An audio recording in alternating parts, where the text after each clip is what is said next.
The Half-Life series has always been a little bit of a blind spot for me. It was just something I never played when I was younger. So recently I've been exploring the series and what it has to offer. And I guess the bright side is the Half-Life 3 memes didn't really cut as deep for me, seeing as how I didn't play the first two games. And you know, as a fan of all things horror, I've clearly been missing out here. This game leans heavily on sci-fi horror, and while it's certainly not by definition a horror game, it's got some damn creepy parts, and it's awesome. But more importantly, the series is perfect territory for a show like Deep Cuts, because it's so ripe with mystery and just weird shit. Like in the original Half-Life game, there's a character model in the game's files named Mr. Friendly, who's just awful. And although he never made it into the game officially, Mr. Friendly gained notoriety after a book published by senior Valve developer Ken Birdwell shed some light on this disturbing creation. Mr. Friendly was supposed to be an enemy in the game that, when attacking, could knock the player's weapons out of their hands, could knock off Gordon's glasses to make the game go blurry, and in the original design of this creature, for its most devastating attack, it would use its tentacles to pull the player in towards itself until, and I quote, fatal copulation. To death! By Snoo Snoo! You see, the idea behind the creation of Mr. Friendly was actually to elicit a homophobic response from the primarily adolescent player base. His somewhat phallic appearance certainly wouldn't have helped matters. It's no surprise that Mr. Friendly didn't make it into Half-Life. But today, we're gonna take a look at the most obvious mystery in the Half-Life series. The classic mystery that has been haunting fans of these games, fans of Valve, for well over a decade now. What cat?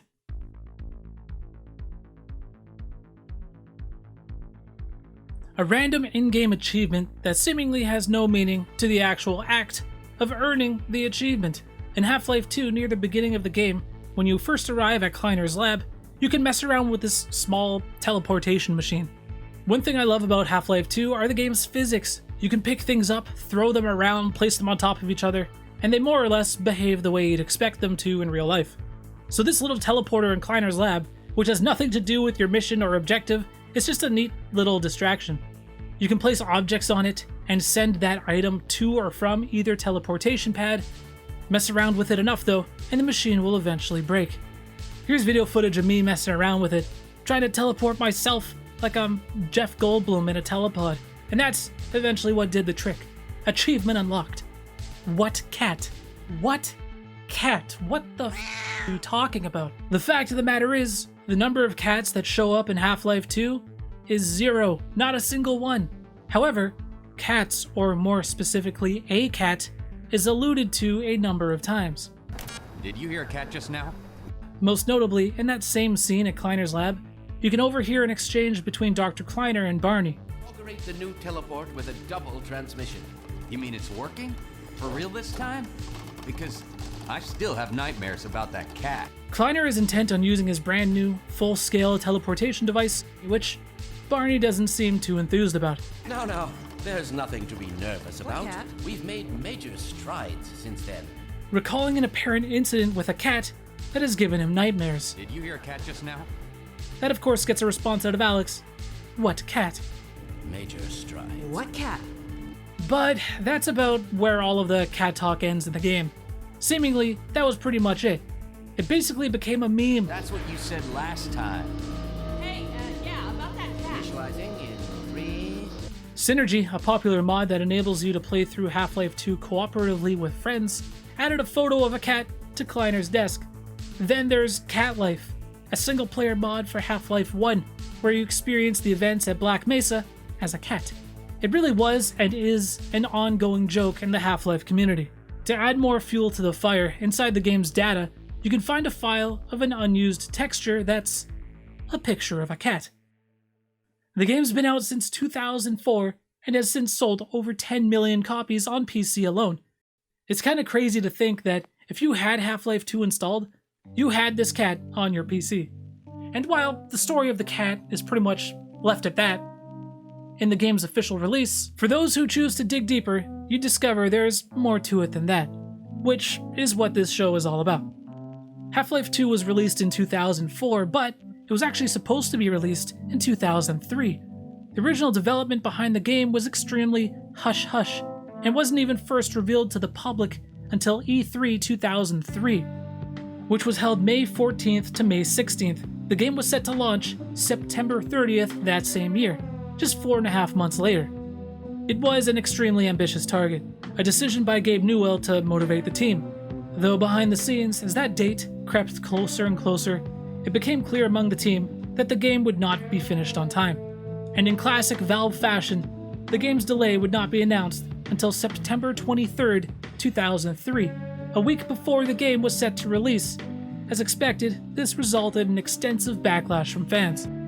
To make matters worse, on September 30th, hardware manufacturer ATI held a launch party to promote their new graphics card and the release of Half-Life 2, and rented out Alcatraz to do so, an endorsement deal Gabe Newell was unable to pull out of.